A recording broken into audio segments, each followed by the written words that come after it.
Telephone की निरंतर बजती घंटी की आवाज ने सुनील को जगाया। सुनील ने रिसीवर उठाकर कान से लगाया तो पाया कि अर्जुन का फोन था।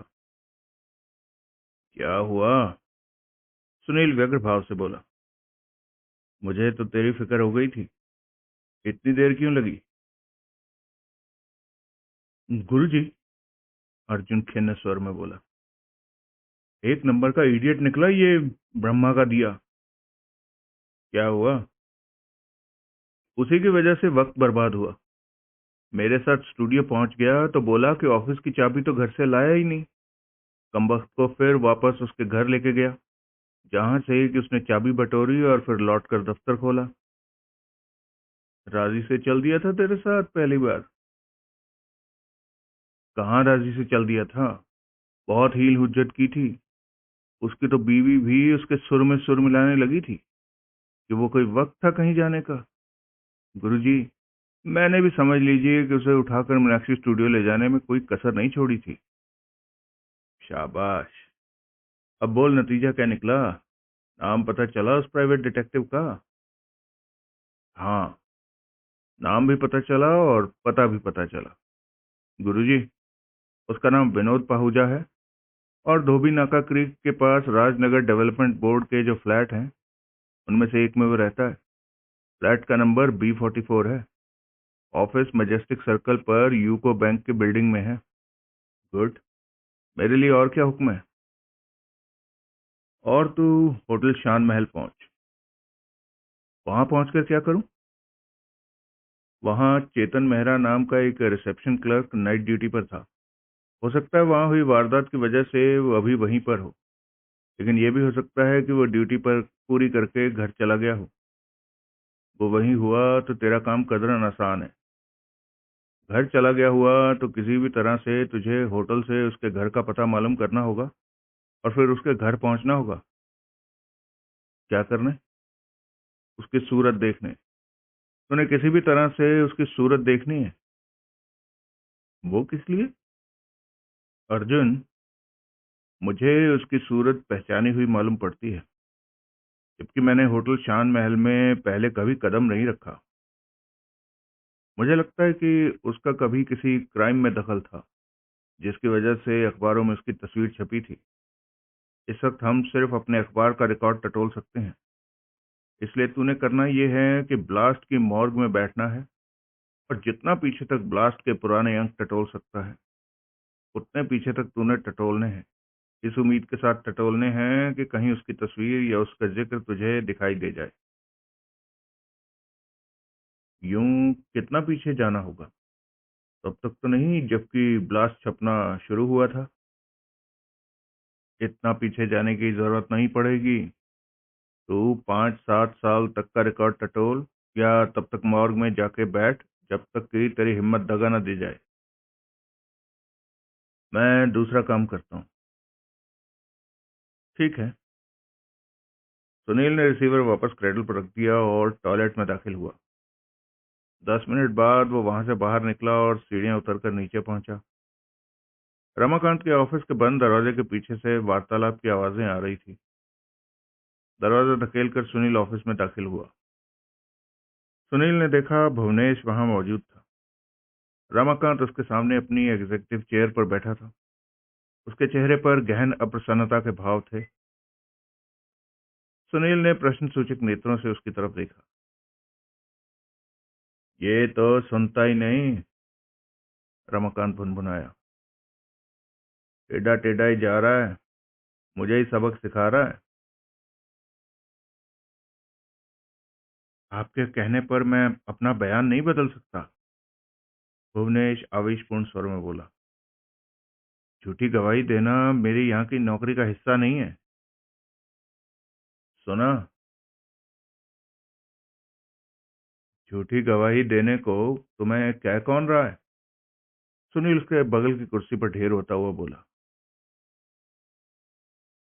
जब ये मेरी शिनाख्त को गलत ठहरा रहे हैं तो इसका तो यही मतलब हुआ कि, भुवनेश बोला, लेकिन रमाकांत ने बीच में टोका। ओए मां सदके, मैं गलत नहीं ठहरा रहा तेरी शिनाख्त को। मैं ये कह रहा हूँ कि उस लड़की की तस्वीर को पहचानने में तुझे कोई मुगालता लगा हो सकता है, लेकिन हौसला, सुनील बोला। हौसला रखो जरा, और इधर मेरी तरफ तवज्जो दो। फरमाइए। देखो, जो लड़की तुमने होटल शान महल के 303 नंबर कमरे से निकलती और फिर 405 में दाखिल होती देखी थी, उसकी सही शिनाख्त की बाहरी अहमियत है, क्योंकि वहां एक कत्ल हुआ है। इतना मैं भी समझ सकता हूँ। वो लड़की आपसे मिली थी, सर। उसने आपको भी तो अपना कोई परिचय दिया होगा। हाँ, उसने कहा था कि वो अपर्णा चौधरी थी। फिर फिर क्या कसर रह गई शिनाख्त में? मैं उसे सूरत से नहीं पहचानता था मेरे भाई। सुनील इसे यूं समझाता हुआ बोला जैसे बच्चे पढ़ा रहा हो। कोई भी लड़की वहां पहुंचकर ये दावा कर सकती थी कि वो अपर्णा चौधरी थी। जैसे षड्यंत्र की मुझे वहां से सूंग लगी थी, उसकी रूह में फर्जी अपर्णा चौधरी मेरे मत्थे मरना षड्यंत्रकारियों के लिए फायदे की बात थी। कुछ समझे? नहीं। मैं और समझाता हूँ। मेरी बात को शिनाख्त में तुम्हारे रोल वाले सिरे से पकड़ते हैं। देखो, तुम वहां गलियारे में वेटर की वर्दी पहने मौजूद थे। वर्दी की वजह से कोई वहां तुम्हें देखता तो तुम्हें होटल का वेटर ही समझता। ठीक। ठीक। तुमने तुमने 303 से निकलती किसी लड़की पर निगाह रखनी थी। अब तुम ये बताओ कि इस कोशिश में क्या तुम 303 के दरवाजे पर ही जा खड़े हुए थे? नहीं, मैं तो गलियारे में एक सिरे पर था। कौन से सिरे पर? सामने, सड़क की ओर वाले सिरे पर, जहां से कि 303 का दरवाजा काफी दूर था। काफी दूर तो नहीं था, लेकिन दूर था। कुछ फासला तो होना ही था। मैं उसके सिर पर तो जाकर खड़ा हो नहीं सकता था। Exactly exactly। यानी कि तुमने उसे फासले से देखा था। इतने फासले से नहीं देखा था कि, लेकिन फासले से देखा था। फासला इतना था या उतना था, लेकिन था। नहीं। वो खामोश रहा। गलियारे में रोशनी कैसी थी? सुनील ने नया सवाल किया। वैसी ही जैसी होती है। कैसी होती है? वो आधी रात से कहीं बाद का वक्त था। ऐसे में ऐसी जगहों की काफी सारी गैर जरूरी बत्तियां बुझा दी जाती हैं। जहां तक मुझे याद है, वहां भी उतनी ही रोशनी थी जितनी कि गलियारे का अंधेरा दूर करने के लिए काफी होती। ऐसी कोई बात नहीं है। गलियारे में छत के साथ लगी कम से कम 3 बत्तियां जल रही थी। लंबे गलियारे में सिर्फ 3 बत्तियां, वो भी ऊपर छत के साथ लगी हुई। आप क्या कहना चाहते हैं? यही कि तुमने न सिर्फ उसे फासले से देखा था, बल्कि कम रोशनी में भी देखा था।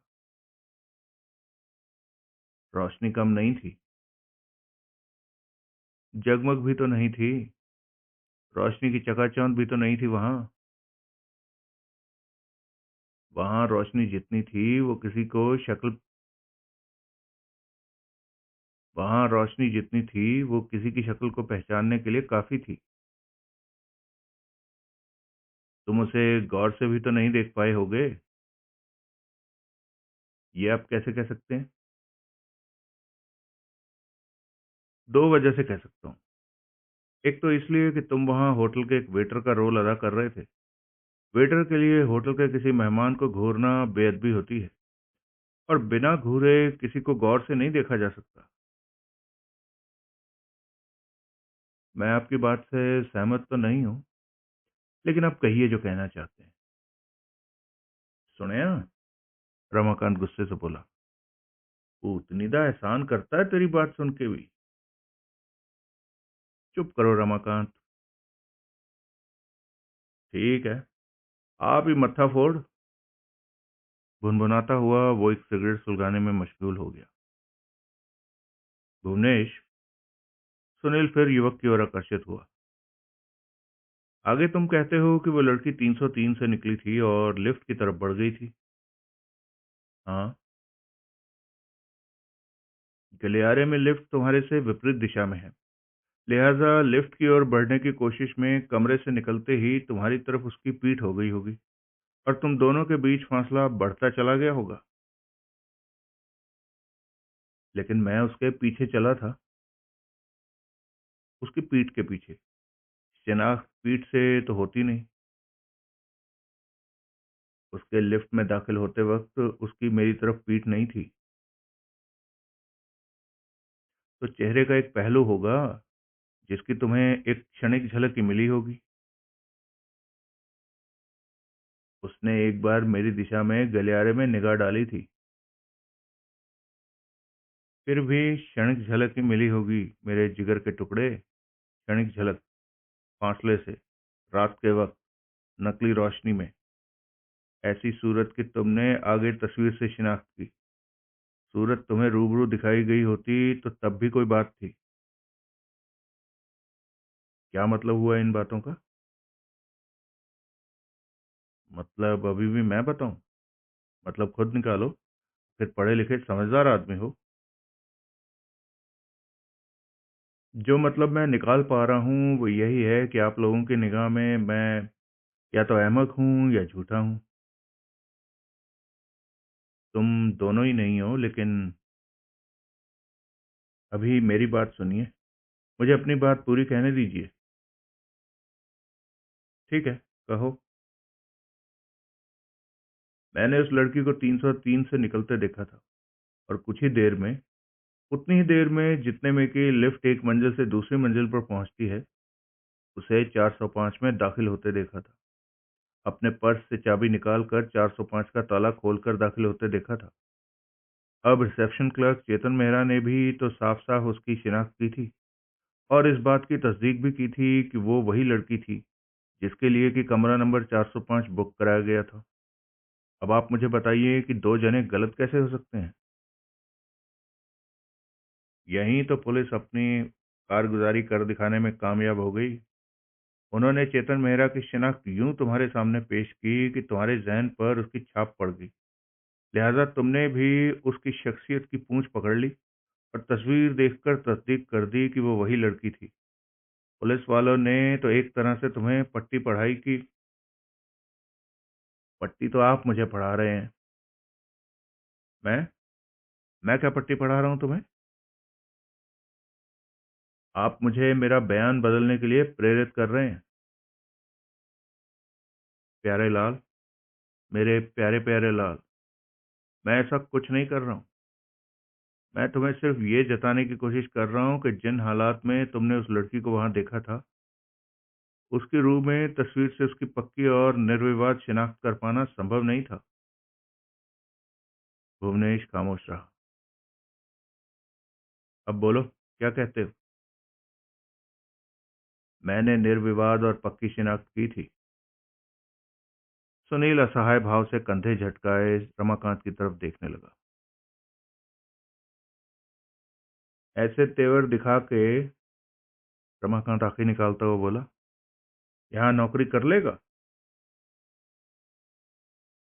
यानी कि, भुवनेश बोला, अब आप मेरी नौकरी को मेरे खिलाफ हथियार बनाना चाहते हैं? क्या मतलब? आप मुझे धमका रहे हैं कि अगर मैं आपकी मन माफिक तब्दीली अपनी गवाही में नहीं करूंगा तो आप मुझे नौकरी से निकाल देंगे? रमाकांत भचक्का से उसका मुंह देखने लगा। कह रहे हो? फिर वो सुनील की तरफ घूमा। ये क्या कह रहा है? ये तुम्हें तुम्हारी औकात दिखा रहा है, सुनील बोला। ये तुम्हारी नौकरी तुम्हारे मुंह पर मार रहा है। ऐसी कोई बात नहीं है, भुवनेश व्यग्र भाव से बोला। मैं तो बस, जा सैर करके आ, रमाकांत बोला। जी? सैर करने से तंदुरुस्ती बनती है कमलिया, किसी ने बताया नहीं तुझे? जी वो, मैं तो बस पर नहीं, पाँव पाँव। सैर टांगे हिलाने से होती है। पहले बाईं, फिर दाईं, फिर दाईं के पीछे बाईं। समझा? सर, सर के बल शीर्षासन होता है। उसमें तंदुरुस्ती बनती है या नहीं मुझे पक्की खबर नहीं है, इसलिए वही काम कर जिसका नतीजा प्रत्यक्ष है। क्या? Go take a walk. तब भुवनेश उठा और भारी कदमों से चलता वहां से रुखसत हो गया। हाँ यार, पीछे रमाकांत भुनभुनाया। बददा तुखम ना होवे थे। इसे कहते हैं कि ऊंट की लीद चाहिए हो तो जाके पहाड़ पर हगेगा। सब तुम्हारी वजह से हुआ है। खामखा? क्या खामखा? मेरी फोन कॉल पर खुद उठ के खड़े हो जाते तो जौहरी की जगह तुम होते, और इस मजार के दिए की जगह जौहरी होता। तो तू क्यों रात के 2-2 बजे फोन करता है? तुझे नहीं पता कि सोने का टाइम सोने के लिए होता है? ये बात मेरे पर लागू नहीं होती। तेरा क्या है? तू तो पागल है। तेरा तो दिमाग खराब है। सारी दुनिया के जर्नलिस्ट ऑफिस में बैठकर खबरों का इंतजार करते हैं, तू खबरों के पीछे भागता है। न दिन देखता है न रात। तेरे पर दीवानगी सवार है। यवे अन्य कुत्ते हिरना दे शिकारी। घर बैठे जो खबरें हासिल होती हैं वो सबको हासिल होती हैं। ब्लास्ट ऐसी खबरों का तलबगार नहीं है। ऐसे ब्लास्ट में और बाकी अखबारों में फर्क ही क्या रह जाएगा? देख लेना, ऐसे ही किसी दिन खबर की सूंग में चोर की तरह घर से निकलेगा और खुद खबर बन जाएगा। जाके तेरी लाश की शिनाख्त मुझे करनी पड़ेगी सोते से उठकर। मत उठना। तब कौन सा मैं शिकायत करने आऊंगा? ओए मरे माँ, ये तेरे दुश्मन क्या सवेरे सवेरे बकवास कर रहा है? मैं कर रहा हूँ? चल मैं ही सही, लेकिन तू बुरी बातें न कर। बुरी बातें तो तू ना कर वीर मेरे। मेरा दिल हिलता है। मेरा क्या है, मैं तो बकता ही रहता हूँ। सुनील खामोश रहा। एक तो जिंदगी वैसे ही छोटी है, ऊपर से बुरी बातें करके तू उसे छोटर किए दे रहा है। छोटर? और छोटी? मैं? चल मैं ही सही। तो कमलिया, पैग दो पैग का साथ हमारा, पैग दो पैग की यारी। आज नहीं तो कल कर देंगे चलने की तैयारी। पल दो पल का। वो चल ऐसे ही सही। अब तू अपने बड़े पापा जी की खता माफ कर और खिदमत बोल। उठ के मेरे साथ चलो। कहाँ? धोबी नाका क्रीक। वहां क्या है? सुनील ने बताया। विनोद पहूजा, रमाकांत ने दोहराया। Private detective? इसको तो मैं जानता हूँ, अलबत्ता घर का पता नहीं जानता था। कैसे जानते हो? इसने हाल ही में एक लोकल सप्लायर के जरिए ultra modern sound equipment Germany से इंपोर्ट करवाया है, जिसकी जिमखाना क्लब में इसने एक डेमोस्ट्रेशन रखी थी। प्यारे, उस डेमोस्ट्रेशन में मैं भी गया था। क्या था अल्ट्रा मॉडर्न उसमें? उसकी पहली खूबी तो यही थी कि वो वायरलेस था, यानी कि उसमें माइक्रोफोन में और रिकॉर्डिंग इक्विपमेंट में कोई तारें नहीं दौड़ानी पड़ती थी, इसलिए उसकी इंस्टॉलेशन आसान थी। यानी कि जहाँ की आवाज़ें रिकॉर्ड करनी हो वहाँ नन्हा सा अखरोट के साइज का माइक्रोफोन फिट करो और उससे आधे किलोमीटर के फासले तक रिकॉर्डिंग मशीन को, जो कि एक खास तरह का टेप रिकॉर्डर ही होता है, कहीं भी लगा के बैठ जाओ या ना भी बैठो। ना भी बैठो? हाँ, दरअसल वो मशीन आवाज से चालू होती है। उसका ऑफ ऑन आवाज से है। माइक्रोफोन से आवाज आती है तो वो खुद ब खुद चालू हो जाती है, आवाज आनी बंद हो जाती है तो वो भी खुद ब खुद ऑफ हो जाती है। टेप पूरा भर जाए तो क्या होता है? वो भी अपने आप तब्दील होता है। जैसे जूक बॉक्स में एक रिकॉर्ड बज चुकने के बाद दूसरा उसकी जगह पर बजने के लिए अपने आप पहुंच जाता है, वैसे ही टेप का एक स्पूल भर जाने के बाद दूसरा खाली स्पूल उसकी जगह अपने आप से ले लेता है। यूं 72 घंटे तक की ऑटोमेटिक रिकॉर्डिंग का उस मशीन में प्रबंध है। आई सी। लेकिन इस ऑटोमेशन में एक नुक्स भी था। क्या? यूं जो आवाजें मशीन पर रिकॉर्ड होती हैं, उनकी रिकॉर्डिंग के वक्त का पता नहीं चलता। ये पता नहीं चलता कि खामोशी के दौर में रिकॉर्डिंग कितनी देर बंद रही थी। मसलन फर्ज करो कि माइक्रोफोन ने पहले आवाजें 4 बजे पकड़ी, 4:15 बजे वार्तालाप बंद हो गया, खामोशी छा गई तो रिकॉर्डिंग मशीन अपने आप बंद हो गई। फिर आवाजें 10 बजे आनी शुरू हुई तो रिकॉर्डिंग मशीन फिर चालू हो गई। अब जब मशीन पर रिकॉर्ड हुए वार्तालाप को बाद में सुना जाएगा तो वो मुतवातर इकट्ठा एक ही बार में हुआ जान पड़ेगा। यानी कि ये पता नहीं चलेगा कि उन दो वार्तालाप के बीच 6.25 घंटे का फर्क था। नहीं पता चलेगा। ये तो भारी नुक्स है। इसका कोई तोड़ नहीं है? क्या? मशीन का वो सिस्टम डिस्कनेक्ट किया जा सकता है, जिससे कि वो आवाज आने पर ही चालू होती है। यानी कि ऐसा इंतजाम किया जा सकता है कि माइक्रोफोन से आवाज आए या ना आए, वो हर वक्त चालू रहे। आई सी। इसका नुकसान ये है कि मशीन के टेप वाले स्पूल जल्दी जल्दी भरने पड़ते हैं। जल्दी जल्दी? समझ लो कि हर 24 घंटे बाद। हम्म। प्यारे, उस मशीन में फायदे थोड़े हैं, लिफाफेबाजी ज्यादा है। उस पर रिकॉर्ड हुई बातों को सबूत के तौर पर अदालत में कामयाबी से पेश नहीं किया जा सकता, क्योंकि ये स्थापित नहीं किया जा सकता कि उस पर की कौन सी बात कब रिकॉर्ड की गई थी, कहाँ रिकॉर्ड की गई थी, किन हालात में रिकॉर्ड की गई थी।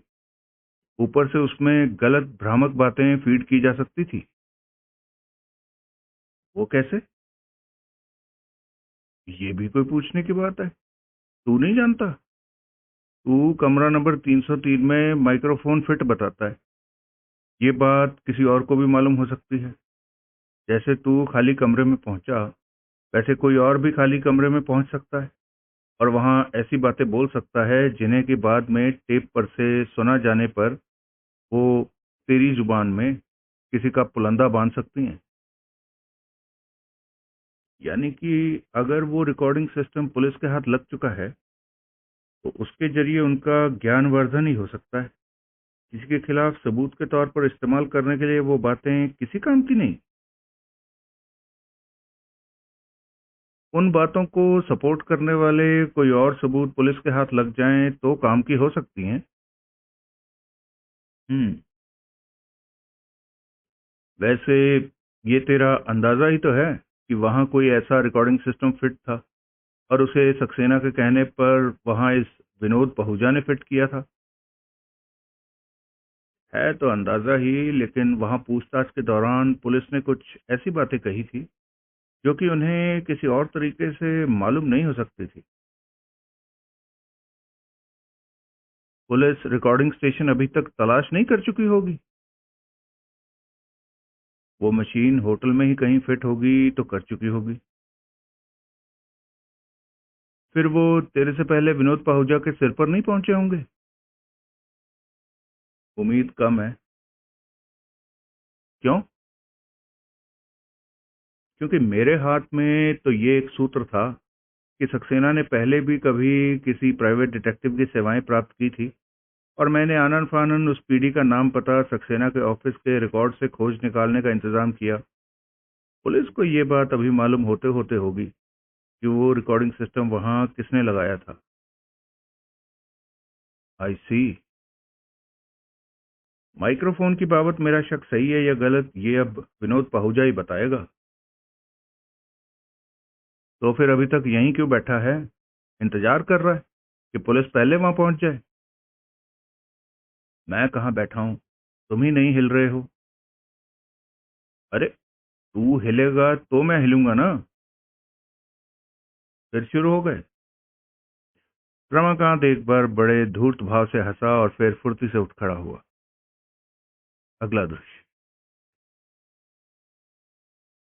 राजनगर डेवलपमेंट बोर्ड के फ्लैटों में B44 नंबर का फ्लैट तलाश करने में उन्हें कोई दिक्कत न हुई। कॉल बेल के जवाब में कुर्ता पजामा पहने, आंखें मलते एक लगभग 50 साल के व्यक्ति ने दरवाजा खोला। यस, वो अनमने भाव से बोला। हेलो पहुजा, रमाकांत बोला। मुझे पहचाना? पहुजा ने संदिग्ध भाव से रमाकांत की तरफ देखा और फिर सहमति में सिर हिलाया। ये सुनील है, मेरा जिगरी। पहुजा ने सुनील की तरफ देखकर भी सहमति में सिर हिलाया, फिर बोला, बात क्या है? तुमसे जरा बात करनी है, सुनील बोला। अभी? और कब? किस बाबत? यहीं खड़े खड़े बताएं। आओ। उसने उन्हें बैठक में ले जाकर बिठाया।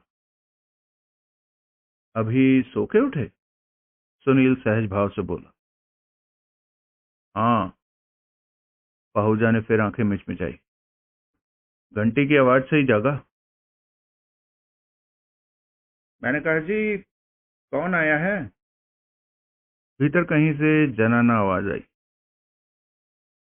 कोई नहीं, पहुजा ऊंचे स्वर में बोला। बीच का दरवाजा खुला और चौखट पर एक स्त्री प्रकट हुई। उसने वहीं खड़े खड़े बैठक में निगाह दौड़ाई। पहुजा के चेहरे पर अप्रसन्नता के भाव आए। मेरी बीवी, वो बोला। ये रमाकांत है और ये सुनील है जो कि उसके साथ आया है। रमाकांत और सुनील दोनों ने उसका अभिवादन किया। स्त्री ने सिर नवाकर दोनों का अभिवादन स्वीकार किया और बोली, मैं चाय बनाती हूँ। हाँ, बना दो। स्त्री चौखट से परे हट गई। अब बोलो, क्या बात करनी थी? पाहुजा बोला। यहाँ किसी भी वक्त पुलिस के पहुंच जाने का अंदेशा है, सुनील बोला। क्या? इसलिए मैं एक ही बार में सब कुछ कह डालता हूँ। क्या? होटल शान महल, कमरा नंबर 303, जहाँ की तुमने अपना अल्ट्रा मॉडर्न रिकॉर्डिंग सिस्टम लगाया था, जहाँ एक खून हो गया है, जिसकी वजह से अपना साजो सामान वहां से हटा लेने का भी मौका तुम्हें नहीं मिला। तुम्हारी सूरत बता रही है कि तुम सोकर नहीं उठे हो, बल्कि अभी अभी घर वापस लौटे हो।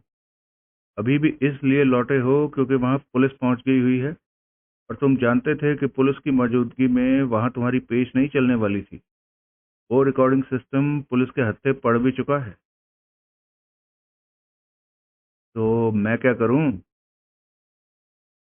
कहना आसान है, रमाकांत बोला। वो कीमती साजो सामान है। मुझे नहीं लगता कि तुम उसकी कीमत का गम खा सकते हो। कीमत का गम खा के भी उसकी मिल्कियत से मुकरना आसान नहीं होगा, सुनील बोला। ये मेरी प्रॉब्लम नहीं है, पाहुजा लापरवाही से बोला। ये उसकी प्रॉब्लम है जिसका कि वो माल है। माल तुम्हारा है, मालिक तुम हो। मुझे यही बताने के लिए सुबह सवेरे यहाँ आए हो? यही समझ लो। समझ लिया। कृष्णा। हाँ जी। भीतर से आवाज आई। चाय रहने दे, मेहमान जा रहे हैं। रमाकांत ने सुनील की शक्ल देखी। सुनील ने निगाहों में उसे आश्वस्त किया और फिर पाहुजा से संबोधित हुआ। तुम इस बात से नहीं मुकर सकते कि उस सिस्टम के मालिक तुम हो।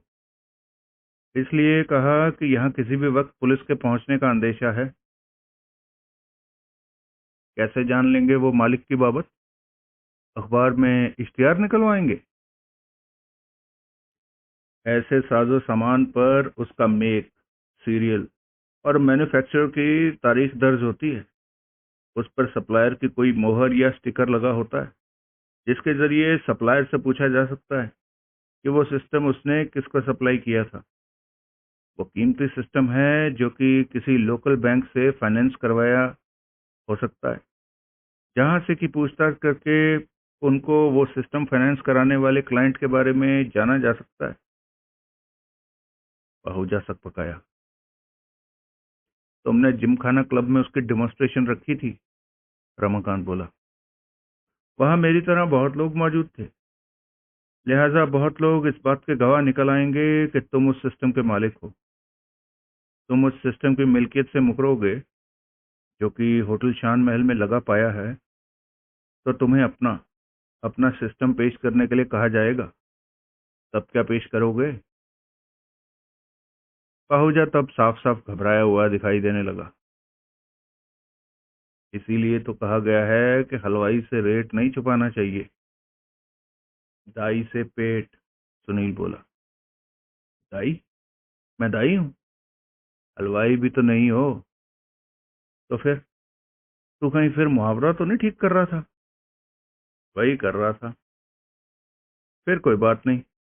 वो पहुजा की तरफ घूमा। तो प्यारे, अब मेहमान रुकें कि जाएं? रुको यार, पहुजा घबराए स्वर में बोला। बढ़िया।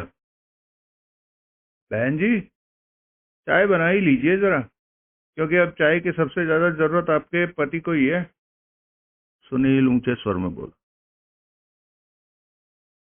अब क्या कहते हो? रमाकांत बोला। मुझे बैंक के फाइनेंस वाली बात नहीं सूझी थी, पहुजा बोला। यानी कि वो सब सामान बैंक से फाइनेंस है? हाँ, सिटी बैंक से। फिर तो पुलिस तुम्हारी उम्मीद से बहुत पहले यहाँ पहुंचेगी। फाइनेंस के कारोबार का तगड़ा बोलबाला तो वही है, इसलिए जाहिर है कि पहले पुलिस वहीं पहुंचेगी। फिर उसे कहीं और पहुंचने की जरूरत ही नहीं रहेगी। अब बोलो, क्या किस्सा है? सुनील बोला। तुमसे क्यों बोलूं? हो सकता है हम तुम्हारी कोई मदद कर सकें। तुम कैसे कोई मदद कर सकते हो मेरी? और तुम हो कौन? कहीं तुम ब्लास्ट वाले सुनील तो नहीं हो? वही हूँ। सुनील कुमार चक्रवर्ती? वही। अब समझा मैं। क्या समझे? यही कि या तो तुम कोई एक्सक्लूसिव स्टोरी हासिल करने के लिए किसी हॉटलाइन पर काम कर रहे हो, या फिर किसी तरीके से खुद तुम्हारी टांग उन वाकयात में फंसी हुई है। काफी समझदार हो। अब बराए मेहरबानी शुरू करो दास्ताने होटल शान महल। विशाल सक्सेना मेरा पुराना क्लाइंट है। उसी के कहने पर मैंने वो सब किया था। क्या किया था? वो मेरे और मेरे क्लाइंट के बीच की बात है। प्यारे लाल, जो बात पुलिस के जरिए सर्वव्यापी हो जाने वाली है, उसको जुबान पर लाने में हील हुज्जत करने का क्या फायदा? वो हिचकिचाया। ये एक कत्ल का केस है, जिसकी बात पुलिस प्रेस से छुपा कर नहीं रख सकती। आज शाम तक या बड़ी हद कल सुबह तक तमाम किस्सा हिंदुस्तान भर के अखबारों में छपा होगा। ये भी ठीक है। तो फिर कल दोपहर बाद सक्सेना मेरे ऑफिस में आया था। उसी ने मुझे कहा था कि होटल शान महल में मैं अपना वो सिस्टम यूं इंस्टॉल करूं कि होटल के किसी कमरे में होती हर बात कहीं दूसरी जगह सुनी जा सके या रिकॉर्ड की जा सके। उसने ये काम मुझे फटाफट करने के लिए कहा था। फटाफट किस लिए? कहता था पुलिस उसकी तलाश में थी। उसे किसी भी क्षण हिरासत में लिया जाने का अंदेशा था। इसलिए ऐसी नौबत आने से पहले वो मेरे उस रिकॉर्डिंग सिस्टम को किसी के खिलाफ इस्तेमाल करना चाहता था। बहरहाल मैंने 2 सूटकेसों में अपना वो रिकॉर्डिंग सिस्टम बंद किया और होटल शान महल पहुंच गया। वहां मैंने 2 अगल-बगल के कमरों की मांग की। 2 की? एक मेरे लिए, एक मेरी बहन के लिए जो कि रात के प्लेन से राजनगर पहुंचने वाली थी। बहन? वो बदनाम होटल है जहां की ऐसी बातों पर भमें नहीं उठाई जाती। जो लोग तफरीहन अपने साथ लड़की लेकर वहां पहुंचते हैं या लड़की को बाद में बुलाते हैं, वो उनकी बहन, बीवी या ऐसी ही कोई रिश्तेदार होती है। जब वहां होता ही यही कुछ है तो कौन सवाल करता है इस बाबत?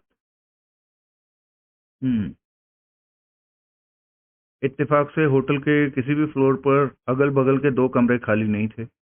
तब मुझे एक ही फ्लोर पर स्थित 2 कमरों के लिए हामी भरनी पड़ी। यूं मुझे तीसरी मंजिल पर 303 और 307 नंबर कमरे मिले।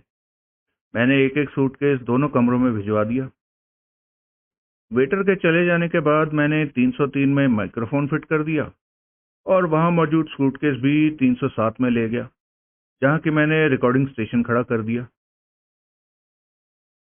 303 में माइक्रोफोन कहाँ छुपाया? टेलीविजन में, उसके स्पीकर की जगह। ओह।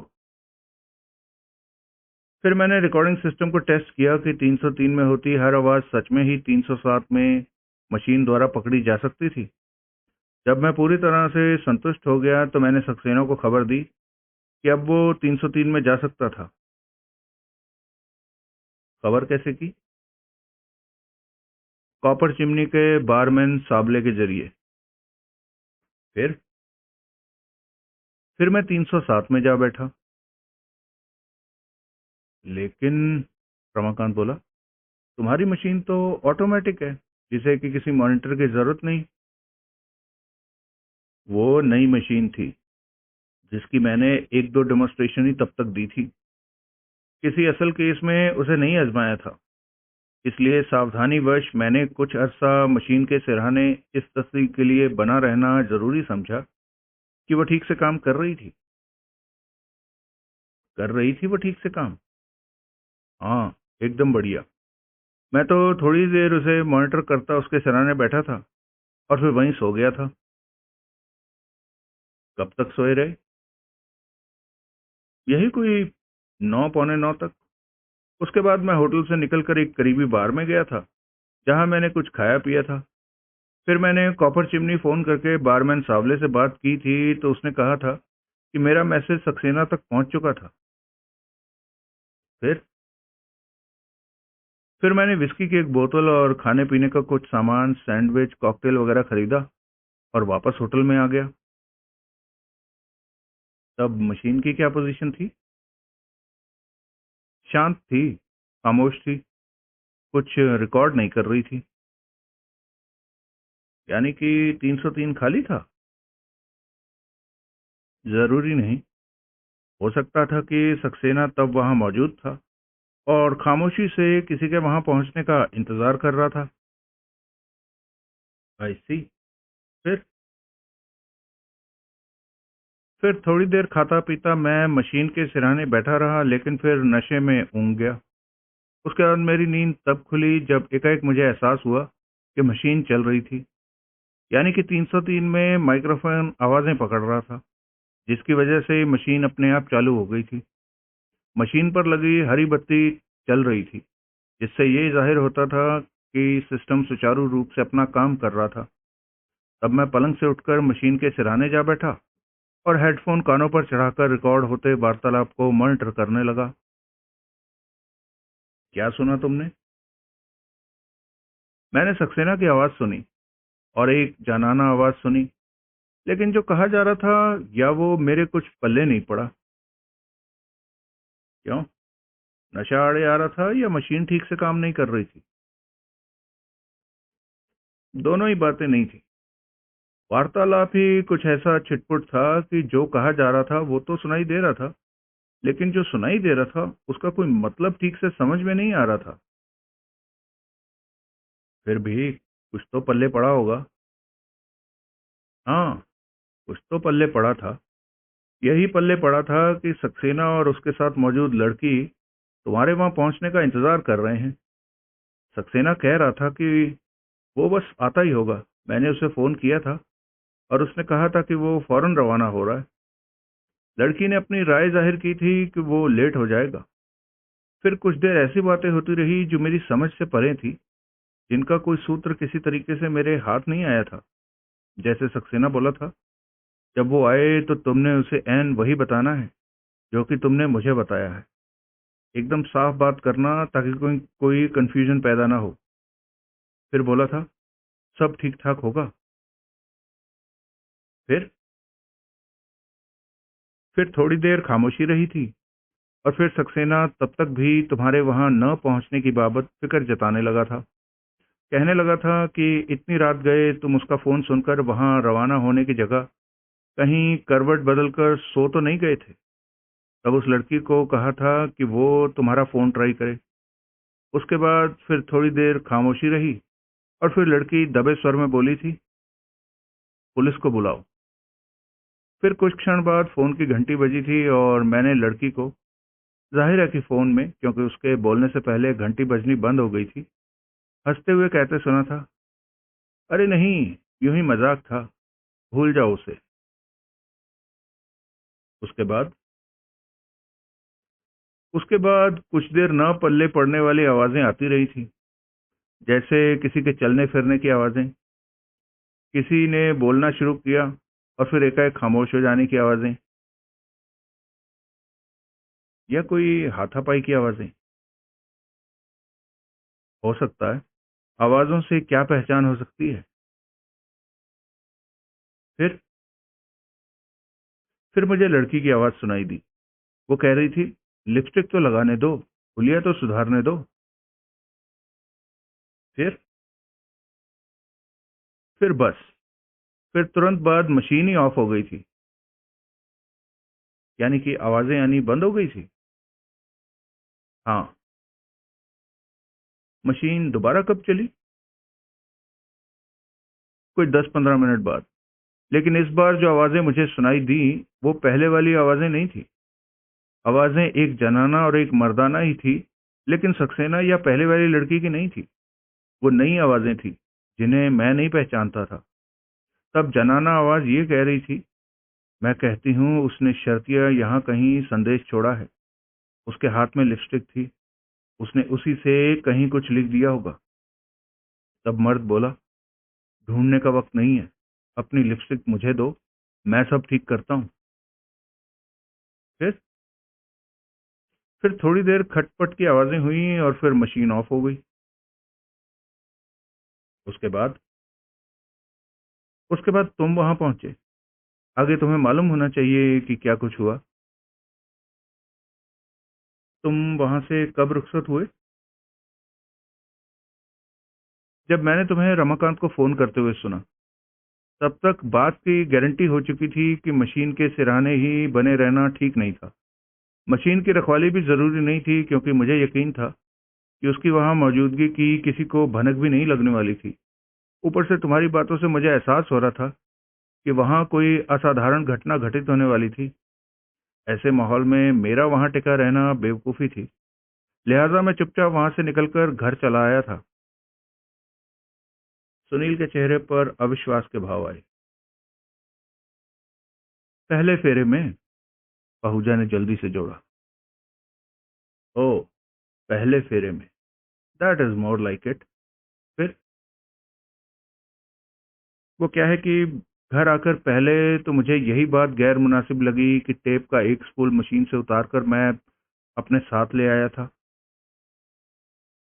वो किस लिए? भर गया था वो? भर नहीं गया था, लेकिन वहां से रवाना होने से पहले मैंने ये सोचकर मशीन पर नया टेप चढ़ा दिया था, ताकि वो अपने रनिंग पीरियड से अधिकतम टाइम तक रिकॉर्डिंग कर पाता।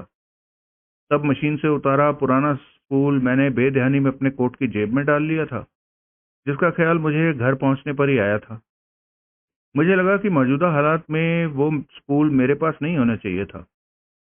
दूसरे, मुझे ये एहसास भी सताने लगा कि जिस इमारत में माइक्रोफोन था, उसी में रिकॉर्डिंग मशीन भी नहीं होनी चाहिए थी। तब रिकॉर्डिंग मशीन वहां से शिफ्ट करने की नीयत से मैं होटल शान महल वापस लौटा। कहाँ शिफ्ट करते? कोई मुनासिब जगह थी जहन में? नहीं। तो मैं मशीन को होटल से बाहर सड़क पर अपनी कार में ही लेकर बैठा रह सकता था। वो वहां काम करती? काम तो करती, लेकिन इतनी कीमती मशीन को कार में लवारिस छोड़ना मुनासिब नहीं था। इसलिए उसके ऑटोमेटिक होने के बावजूद मुझे उसके साथ फांसी लगना पड़ता। आई सी।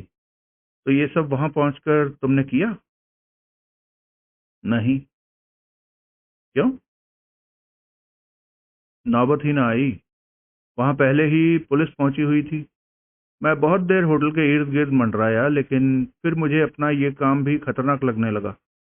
इसलिए आखिरकार भगवान से यही प्रार्थना करता कि पुलिस को रिकॉर्डिंग सिस्टम की वहां मौजूदगी की खबर न लगे। मैं वापस घर लौट आया। मेरी राय में तो पुलिस को उसकी खबर लग भी चुकी है। अब तो वो उसके मालिक की शिनाख्त की कोशिशों में लगे होंगे। जिसका हो जाना महज वक्त की बात है, रमाकांत बोला। यानी कि, सुनील बोला, तुम्हारा पुलंदा तो बंधा ही बंधा। तभी उसकी बीवी चाय ले आई। उसने तीनों के सामने भाप उड़ाते चाय के गिलास रखे और वापस भीतर चली गई। अब मैं क्या करूं? वो घबराया सा बोला। ये मैं बताऊं? जासूस तुम हो, राय मेरे से मांग रहे हो?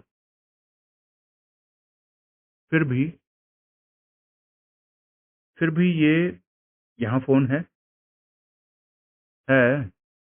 उसने एक साइड टेबल की तरफ संकेत किया। वो रहा। फौरन चाय की तरफ हाथ बढ़ाने से भी पहले पुलिस हेडक्वार्टर फोन करो। वहां कहाँ? वहां तो कई फोन होंगे। इंस्पेक्टर प्रभुदयाल के फोन का नंबर मैं बताता हूँ। वो वहां होगा? उम्मीद नहीं है। फिर क्या फायदा? मौजूदा हालत में उसकी गैर हाजिरी में वहां फोन लगाना तुम्हारे लिए ज्यादा मुफीद होगा। फोन करके कहूँ क्या? वही जो हमें कहा, सब कुछ साफ साफ कह सुनाना। मेरे से पूछा नहीं जाएगा कि मैं वो सब कुछ क्यों कह सुन रहा था? क्योंकि तुम्हें पता चला था कि वो एक कत्ल का मामला था। इसलिए होटल शान महल के वाकयात में तुम्हारा क्या रोल था, इस बाबत पुलिस को खबर करना तुमने अपना फर्ज समझा था। वो मेरे से ये नहीं पूछेंगे कि घर बैठे मुझे कैसे मालूम था कि वो एक कत्ल का मामला था? सुनील एक क्षण हिचकिचाया, फिर बोला, कह देना मैंने बताया। पहुजा हिचकिचाया। तभी चौखट पर उसकी बीवी प्रकट हुई। ये ठीक कह रहे हैं, फोन लगाओ, वो तीखे स्वर में बोली। नंबर बोलो। सुनील ने नंबर बोला। पाहुजा ने फोन लगाया तो प्रत्याशित जवाब मिला कि इंस्पेक्टर प्रभुदयाल अपने ऑफिस में नहीं था, कि सब इंस्पेक्टर बंसल उसकी जगह बोल रहा था। पाहुजा ने उसे अपना नाम, पता, व्यवसाय और टेलीफोन नंबर बताया और कहा, मैं इंस्पेक्टर साहब से एक रिकॉर्डिंग सिस्टम के बारे में बात करना चाहता हूं, जो कि मैंने अपने क्लाइंट के निर्देश पर होटल शान महल में इंस्टॉल किया था। जी हाँ, ठीक सुना आपने। जी हाँ, होटल शान महल ही कहा मैंने। कल शाम को? जी। वो मैं इंस्पेक्टर प्रभुदयाल साहब को ही बताऊंगा। वो जब लौटें तो फोन पर उनसे मेरी बात करा दीजिएगा। Thank you. बाहर पुलिस की एक जीप पहुंची है, एकाएक रमाकांत बोला। मैंने पहले ही कहा था, सुनील बोला, कि पुलिस बस पहुंचती ही होगी। इतनी जल्दी कैसे पहुंच गई? वैसे ही, जैसे मैंने कहा था। लेकिन बैंक तो 10 बजे खुलता है। पुलिस के खुलवाए कभी भी खुलता है। तो खुद प्रभु दयाल ही आया है, रमाकांत बोला। सुनील उठकर दरवाजे पर पहुंचा। घंटी बजते ही उसने दरवाजा खोला और झुककर आदाब बजाता हुआ बोला, गुड मॉर्निंग सर, चाय तैयार है। तुम? प्रभुदयाल हकबकाया सा बोला, यहां? साक्षात। तुम इंसान हो या प्रेत? सुनील हंसा। यहां क्या कर रहे हो? नौकरी कर रहा हूं माई बाप। क्या नौकरी कर रहे हो? ये भी कोई पूछने की बात है? अखबार वाला अखबार की ही नौकरी करेगा। पाहुजा की बाबत कैसे जाना? एक उड़ती चिड़िया ने बताया। प्रभुदयाल एक क्षण उसे घूरता रहा, फिर उसको परे धकेल कर उसने भीतर कदम रखा। तुम्हारा नाम विनोद पाहुजा है? वो बोला। जी हाँ। पाहुजा उठकर खड़ा होता हुआ बोला। प्राइवेट डिटेक्टिव हो? हाँ। होटल शान महल के कमरा नंबर 303 और 307 में। अगर आप उस वजह से आए हैं तो नाहक आए हैं। क्या मतलब? मैंने पुलिस हेडक्वार्टर आपके ऑफिस में फोन करके इस बाबत आपसे बात करने की कोशिश की थी। आप थे नहीं, इसलिए आपके बंसल नाम के सब इंस्पेक्टर के पास संदेशा छोड़ा था कि आप जब भी लौटें मुझे फोन करके वहां बुला लें। तुम ऐसा फोन वहां कर चुके हो? प्रभुदयाल अविश्वास पूर्ण स्वर में बोला। जी हाँ, चाहे तो तस्दीक कर लें। वो तो मैं करूंगा ही, लेकिन तभी चौखट पर पाहुजा की बीवी प्रकट हुई। गुड मॉर्निंग, वो मुस्कुराती हुई बोली। मैं आपके लिए चाय लाती हूँ। जरूरत नहीं, प्रभुदयाल बोला। यहाँ काफी चाय मौजूद है। लेकिन ये तो इन लोगों के लिए। ये जा रहे हैं। वैसे भी ये चाय नहीं पीते। चाय इनके स्तर से नीचे की चीज है। ये विस्की पीते हैं। क्यों रमाकांत? लो, रमाकांत नाटकीय स्वर में बोला। मैं तो समझा था कि मैं आपको दिखाई ही नहीं दिया। पाहुजा, प्रभुदयाल कर्कश स्वर में बोला। Yes sir. मेहमानों को नमस्ते करो, ये लोग जा रहे हैं। बल्कि जा चुके हैं, सुनील बोला और फिर रमाकांत के साथ तत्काल वहां से बाहर निकल गया। अगला दृश्य। शाम 4 बजे टेलीफोन की निरंतर बजती घंटी ने सुनील को जगाया। रमाकांत का फोन था। तेरे लिए दो खबरें हैं, वो बोला। एक नरम और एक गरम। पहले कौन सी सुनेगा? नर्म। गरम क्यों नहीं? क्योंकि गरम खबर अगर बहुत गरम हुई तो हो सकता है नरम में मेरी दिलचस्पी ना रहे। ठीक है, तो पहले नरम खबर सुन। सुन रहा हूँ। वो छोकरा, वो भुवनेश का घोड़ा आज ड्यूटी पर नहीं आया। क्यों? कहीं इसलिए तो नहीं कि इससे पहले कि तुम उसे नौकरी से निकालते उसने तुम्हें मालकी से निकाल दिया? हो सकता है। तेवर तो सुबह दिखा ही रहा था ऐसे। लेकिन यूं एकाएक, बिना कोई नोटिस दिए, बिना कोई खबर किए। तभी तो मैंने जौहरी को उसके घर भेजा। वो मिला? नहीं, उसकी माँ मिली, जिससे पता चला कि अभी आधा घंटा पहले किसी की शिनाख्त करने के लिए उसे पुलिस हेडक्वार्टर तलब किया गया था और वो वहीं गया हुआ था। आई सी। अब जरा सोचो मालको कि उसके जरिए पुलिस किसकी शिनाख्त की तलबगार हो सकती थी? अपर्णा चौधरी की। कितना समझदार है अपना शेर पुत्र। इसका मतलब है कि लड़की पुलिस के हाथ लग चुकी है। जाहिर है, तभी तो फेस टू फेस शिनाख्त के लिए उसे पुलिस हेडक्वार्टर बुलाया गया है। बुलाया गया है तो बुलाया गया है, लेकिन अफसोस की बात यह है कि भूतनी ने मुझे इस बाबत खबर करने की कोशिश नहीं की। शायद पुलिस ने मना किया हो। ओए, मुलाजिम वो पुलिस का है या मेरा? शायद अब तो अपने आप को तुम्हारा मुलाजिम ना समझता हो। ऐसा ही कुछ लगता है। क्या रहे हो? इस छोकरे का मिजाज कुछ बखेड़ा खड़ा ना कर दे। क्या बखेड़ा खड़ा कर सकता है? तू बता।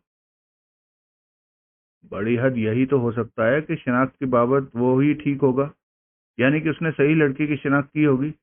वो लड़की सच में ही अपर्णा चौधरी होगी। ऐसा हुआ तो मेरी इस थ्योरी का पुलंदा बन जाएगा कि कल रात होटल शान महल में सक्सेना के खिलाफ, या उस लड़की अपर्णा चौधरी के खिलाफ, या दोनों के खिलाफ कोई बहुत बड़ा षड्यंत्र रचा गया था। सुनील एक क्षण ठटका और फिर बोला, बहरहाल जो होगा देखा जाएगा। अब तुम गर्म खबर बोलो। गर्म खबर यह है कि यहाँ सक्सेना का फोन आया था। अरे, कब? अभी 5 मिनट पहले। असल में तो उसी की वजह से तुझे फोन किया है। भुवनेश वाली बात तो मैंने यूं ही कह दी थी। कहाँ है सक्सेना? जेल में। क्या? जेल में? आवाज साफ नहीं जा रही? साफ आ रही है। इस वक्त जेल में है वो? हाँ, सेंट्रल जेल में। कब से है वो वहाँ?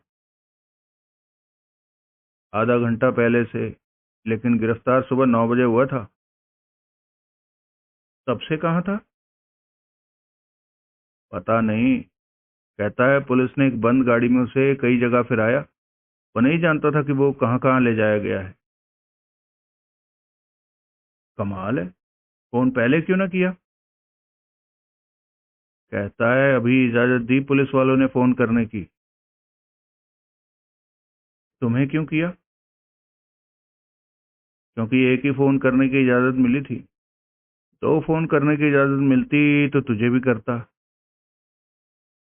ओ, उसने ये नहीं बताया कि कल रात होटल शान महल में क्या हुआ था? मैंने पूछा था। उसने बताना शुरू भी किया था, लेकिन लाइन बीच में ही कट गई थी। उसे फोन पर लंबी बात करने की इजाजत नहीं दी गई होगी। ऐसा ही होगा, वरना फोन फिर आ जाता। बहरहाल, अब तू क्या करेगा? उससे मिलने की कोशिश करूंगा, और क्या करूंगा। मैं तो ये जानने के लिए मरा जा रहा हूं कि उसके साथ क्या बीती। रमाकांत, मैं फोन बंद कर रहा हूं। मैं बाद में फोन करूंगा। फोन ना करना, यहीं आ जाना। कल का गिला शिकवा भी दूर हो जाएगा। ठीक है। अगला दृश्य। बड़ी कठिनाई से सुनील सेंट्रल जेल में विशाल सक्सेना से मिलने की इजाजत हासिल कर पाया। जेल में उसे विजिटर रूम में बिठाया गया और फिर सुनील से मिलवाने के लिए सक्सेना को वहां लाया गया। क्या हुआ? सुनील बोला। बहुत बुरा हुआ, सक्सेना अवसादपूर्ण स्वर में बोला।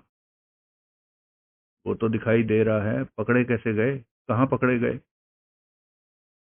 तुम्हारे ऑफिस के रास्ते में।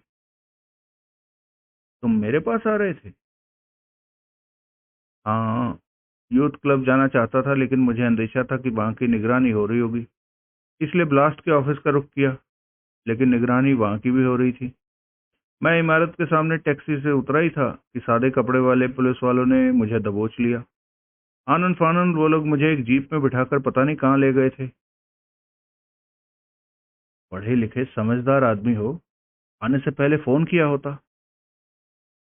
ख्याल नहीं आया। क्या ये सोचा होता कि जब पुलिस को तुम्हारी तलाश थी तो उन्होंने हर उस संभावित जगह पर जाल बिछाया हुआ होगा जहां के तुम पहुंच सकते थे। ऐसी बहुत सी जगह मुझे सूझी थी, लेकिन तुम्हारा ऑफिस नहीं सूझा था। क्यों? क्यों नहीं सूझा था? बस नहीं सूझा था। वैसे भी तुम्हारी मेरी वाकफियत कौन सा स्थापित है? अब स्थापित है। क्या मतलब? तुम्हारे बुलावे की बात से मैं सारी रात होटल शान महल में था। मुझे पुलिस को बताना पड़ गया था कि तुम्हारे बुलावे पर मैं वहां पहुंचा था। तुम मुझे वहां से गायब मिले थे। ऐसे में क्या पुलिस को ना सूझता कि तुम मेरी ओर का रुख कर सकते थे? ओह, फिर तो सॉरी। बहरहाल पुलिस ने तुम्हें पकड़ लिया। पकड़ लिया तो क्या आफत आ गई? उन लोगों का काम है तफ्तीश के लिए लोगों को हिरासत में लेना। यहाँ सेंट्रल जेल में बंद किए जाने की नौबत क्यों कर आ गई? क्योंकि क्योंकि अब बोलो भी, ये कोई अटकने झटकने का वक्त है? क्योंकि रिवॉल्वर मेरे पास से बरामद हुई थी। रिवॉल्वर बरामद हुई थी? कौन सी रिवॉल्वर बरामद हुई थी? जिससे जिससे वो कहते हैं कि वीरेश अस्थाना का कत्ल हुआ था। तौबा! लेकिन कत्ल मैंने नहीं किया था, सक्सेना जल्दी से बोला। पुलिस को तुम्हारी बात पर यकीन आ गया? नहीं, तभी तो मैं यहाँ हूँ, वो मरे स्वर में बोला। अब साफ साफ बोलो, माजरा क्या है? वो एक लंबी कहानी है। लंबी कहानी यहाँ कौन कहने सुनने देगा? क्या भूल गए हो कि कहाँ बैठे हो? कम से कम लफ्जों में बोलो कि क्या कहानी है। वो क्या है कि नहीं, पहले ये बताओ कि अपर्णा चौधरी तुम्हारी क्या लगती है? अब ये झूठ मत बोलना कि तुम उसे जानते तक नहीं। वो मेरी रिश्तेदार है। क्या रिश्तेदारी है? समझ लो कि भाभी है। समझ लूं? हाँ, क्योंकि शादी में कुछ अड़चने हैं। किससे शादी में? तुम्हारे भाई से? सगे भाई से नहीं। यार, किस्तों में कहानी बताना बंद करो। मैं कह रहा हूँ वक्त का तोड़ा है। ये मीटिंग किसी भी वक्त खत्म कराई जा सकती है। तुम हर बात को लंबा और लंबा घसीट रहे हो। वो मेरा ममेरा भाई है। कौन? कोई नाम तो लो। श्रीपत राय। ओह, वो डोप डीलर था। अपनी स्टेशनरी की दुकान की आड़ में नशे का व्यापार करता था। मैंने उसे चेताया था कि वो खतरनाक धंधा है। वो नहीं चेता। अपर्णा उससे प्यार करती थी। उसने उसे चेताया था, लेकिन वो नहीं चेता। हर किसी ने उसे सही रास्ते पर लाने की कोशिश की थी, लेकिन हर कोशिश नाकाम गई। वो हफ्ता भरता था और इतने से ही समझता था कि कोई उसे हाथ नहीं लगा सकता, जो कि उसकी नादानी थी। हफ्ता भरने से गैर कानूनी काम करने का लाइसेंस नहीं मिल जाता। हर किसी ने उसे समझाया कि वो धंधा तो 4 दिन की चांदनी है और फिर अंधेरी रात जैसा था, लेकिन उसने एक न सुनी। फिर जो पुलिसिया उससे हफ्ता खाता था, उसकी ट्रांसफर हो गई। उसकी जगह जो नया पुलिसिया आया, श्रीपत राय ने उसे भी हफ्ता ऑफर करके सांटने की कोशिश की, लेकिन वो नया पुलिसिया पहले पुलिसिया जैसा करप्ट नहीं था, और वो किसी और ही फिराक में था। और किस फिराक में था? वो चोर की मां को पकड़ना चाहता था। श्रीपत राय तो सिर्फ डोप डीलर था। वो तो सप्लायर पर हाथ डालना चाहता था। वो पुलिसिया सब इंस्पेक्टर संदीप तिवारी था। हाँ, उसे आते ही शक हो गया था कि नशे के व्यापार में श्रीपत राय के सिर पर किसी और शख्स का हाथ था। उसने टॉप बॉस को पकड़वाने की मांग की तो श्रीपत राय समझ बैठा कि वो ज्यादा हफ्ता चाहता था, जो कि उसकी बेवकूफ़ी थी। वो सब इंस्पेक्टर हफ्ता नहीं चाहता था। वो चाहता था कि श्रीपत राय उसे टॉप बॉस तक पहुंचाता। टॉप बॉस को इन हालात की भनक लगी तो उसने श्रीपत राय को हुक्म दिया कि वो अपना ताम झाम बेचकर गायब हो जाए। नादान श्रीपत राय ने इस बात पर फौरन अमल न किया। तब तक संदीप तिवारी ने वो आदमी ढूंढ निकाला जो कि उसके और टॉप बॉस के बीच की कड़ी था। वो कौन था? वो वीरेश अस्थाना था। आगे? टॉप बॉस ने श्रीपत राय को धमकी दी कि अगर वो उसके आदेश का पालन नहीं करेगा तो उसे खत्म करा दिया जाएगा। तब कहीं जाकर श्रीपत राय को एहसास हुआ कि वो कितना खतरनाक खेल खेल रहा था और वो भारी मुसीबत के कितना करीब था। तब उसने रातों रात अपनी स्टेशनरी शॉप बेच दी और गायब हो गया। उसकी ट्रेजेडी ये है कि जिस रात उसने ये कदम उठाया, उसी रात संदीप तिवारी का कत्ल हो गया और सहज ही ये समझ लिया गया कि वही कातिल था। था वो कातिल? मुझे नहीं मालूम, लेकिन श्रीपत राय कसम खाकर कहता है कि वो बेगुनाह है। मुझे हो ना हो, लेकिन अपर्णा को उसकी बेगुनाही का पूरा पूरा विश्वास है। अगर वो बेगुनाह है तो उसके पास संदीप तिवारी की वो सर्विस रिवॉल्वर कहां से आ गई जिससे कि उसका कत्ल हुआ था? क्या? सक्सेना चौंका। ऐसी कोई रिवॉल्वर श्रीपत राय के पास थी? हाँ, थी। तुम्हें कैसे मालूम? मुझे मालूम है, पुलिस को भी मालूम है। उस रिवॉल्वर को विशालगढ़ में एक पॉन शॉप पर गिरवी रख के अपर्णा ने एक बड़ी रकम खड़ी की थी।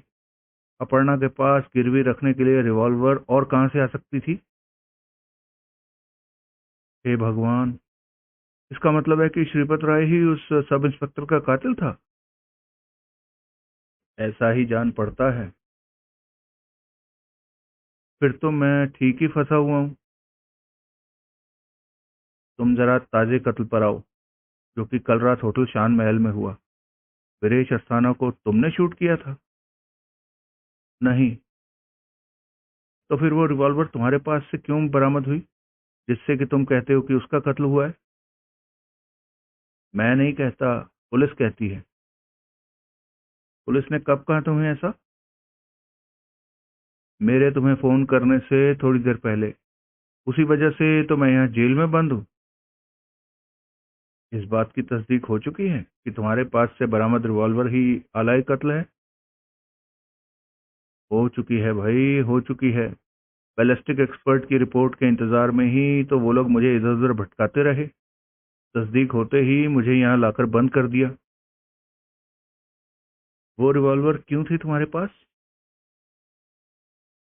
बस थी। समझ लो इसलिए थी कि मुझे पता नहीं था कि वो मर्डर वेपन था। कब से थी वो तुम्हारे पास? उस वारदात के बाद से ही थी। जरा ठीक से बताओ क्या किस्सा है।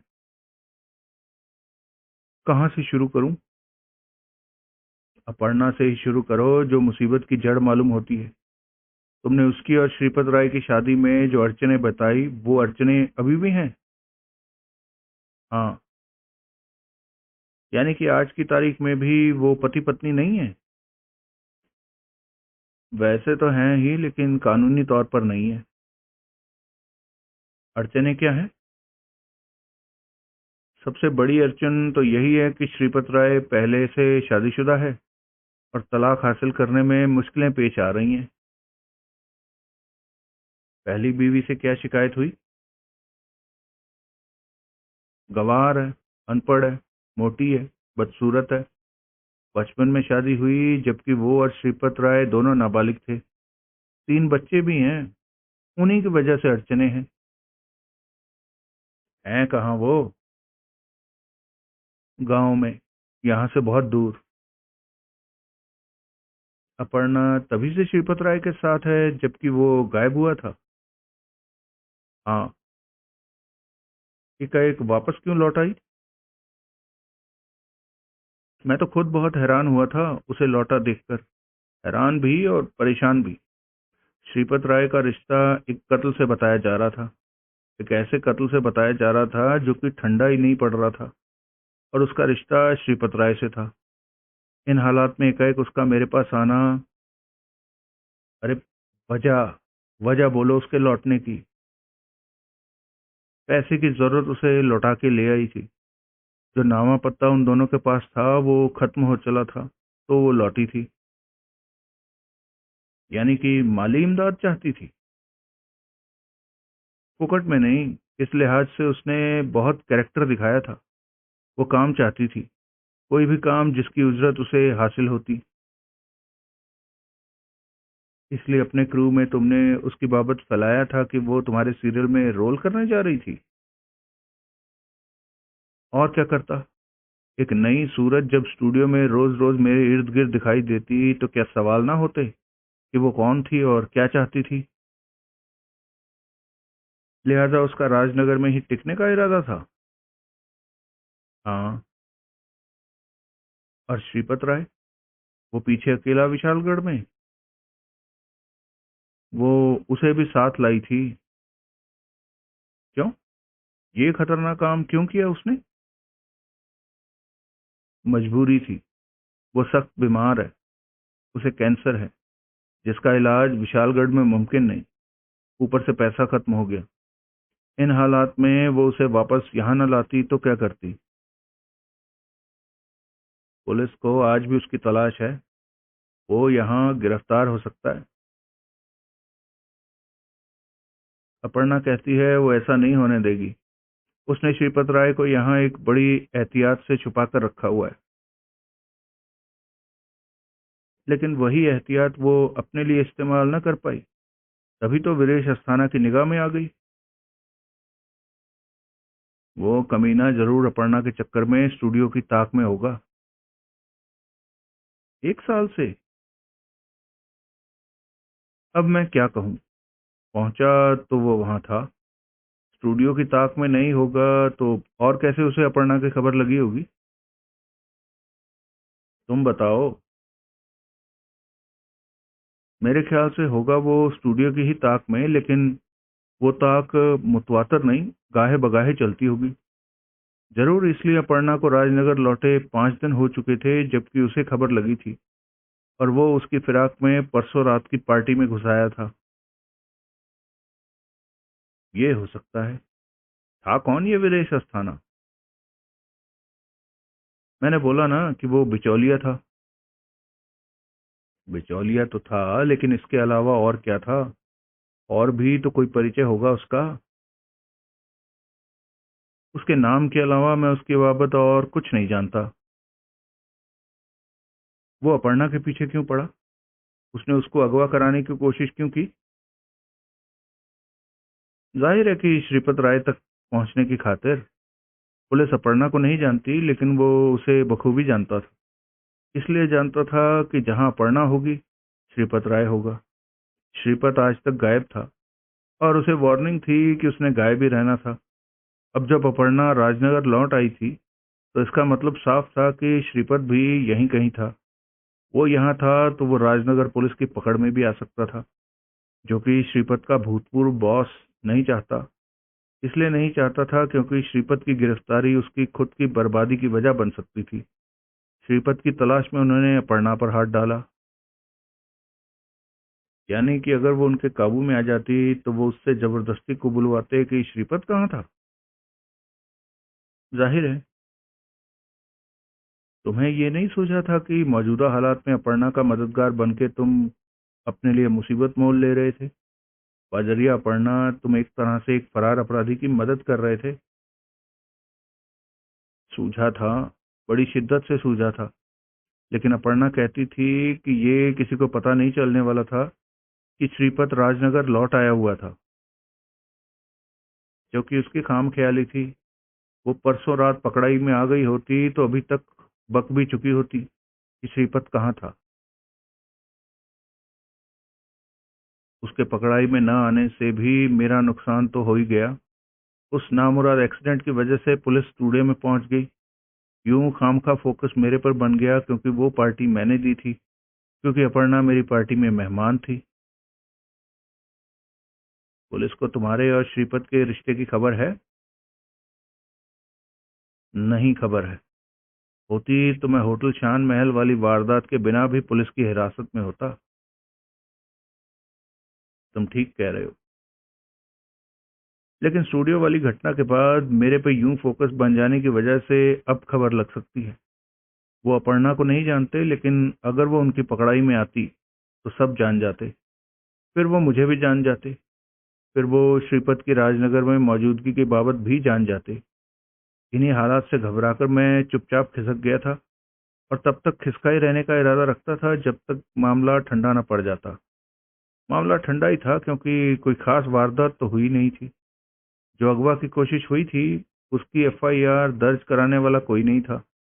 अपर्णा नर्सिंग होम से खिसक गई थी, तो ये कोई क्रिमिनल ऑफेंस नहीं था। मैं कहता हूँ ये मामला ठंडा पड़ ही जाना था। अगर बीच में शान महल होटल वाला वाकयात ना हो गया होता।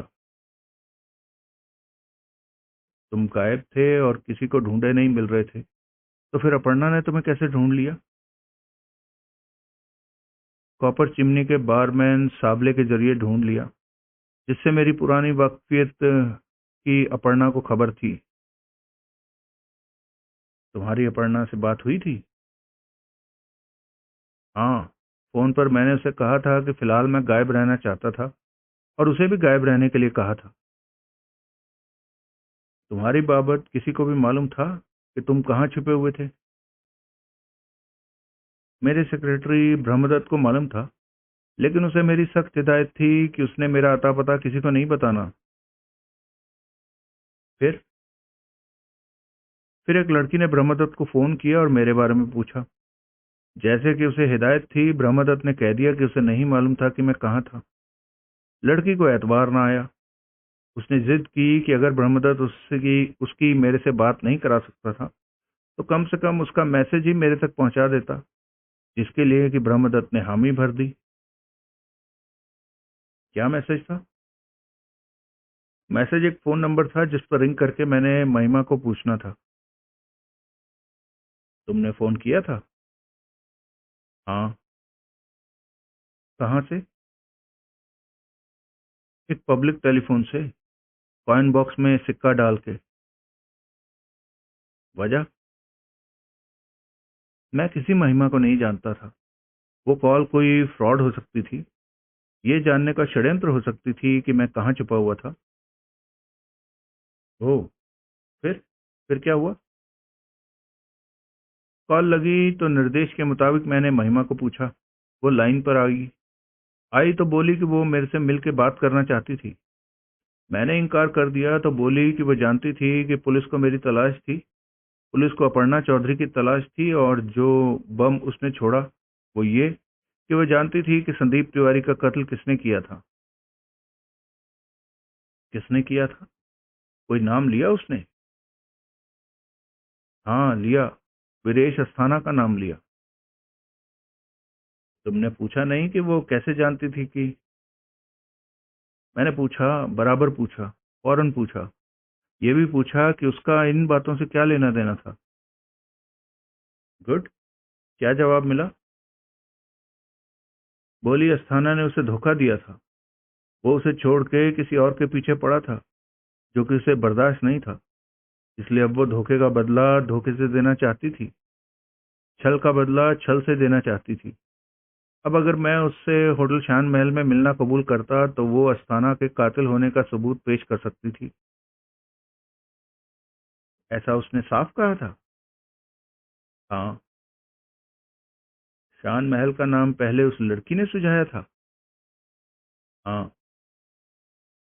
क्यों? उसने खास होटल शान महल ही क्यों चुना था?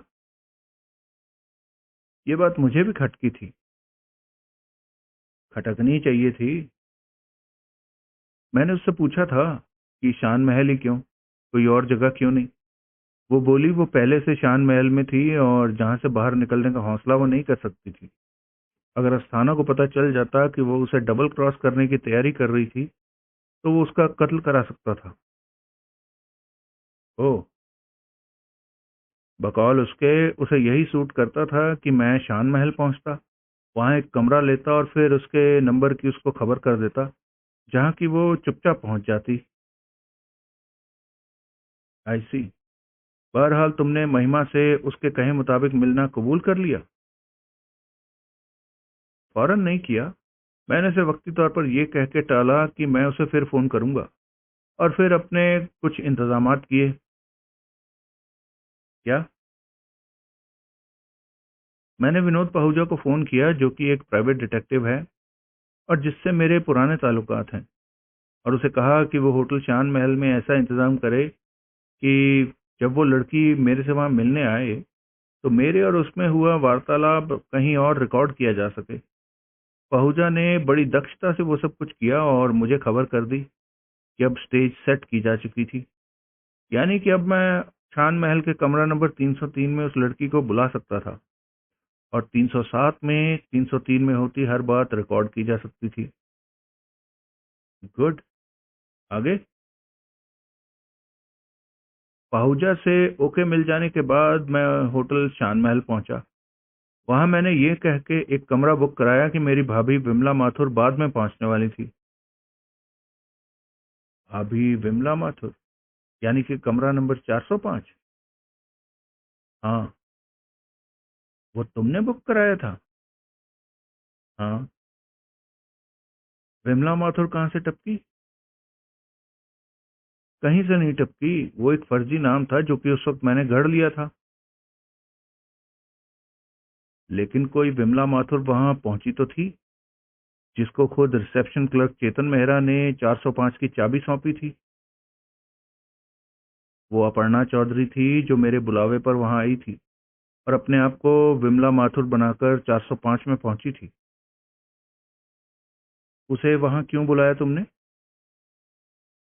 महिमा की वजह से। वो मेरे से मिलने आने वाली थी। उसे मैं नहीं तो अपर्णा पहचानती हो सकती थी, जिसकी इन मामलों में बहुत अच्छी याददाश्त है। आई सी। उसकी अच्छी याददाश्त की ये भी एक मिसाल है कि जिस कार में परसों रात उसका अगवा करने की कोशिश की गई थी, उस पर उसे एक ही निगाह डालने का मौका मिला था। फिर भी उसका नंबर उसे याद था। क्या नंबर था? RL4SM6269। मैंने मोटर व्हीकल्स रजिस्ट्रेशन ऑफिस से उस नंबर की पड़ताल कराई तो पता लगा कि उस नंबर की कार राजेश श्रीवास्तव के नाम रजिस्टर्ड थी।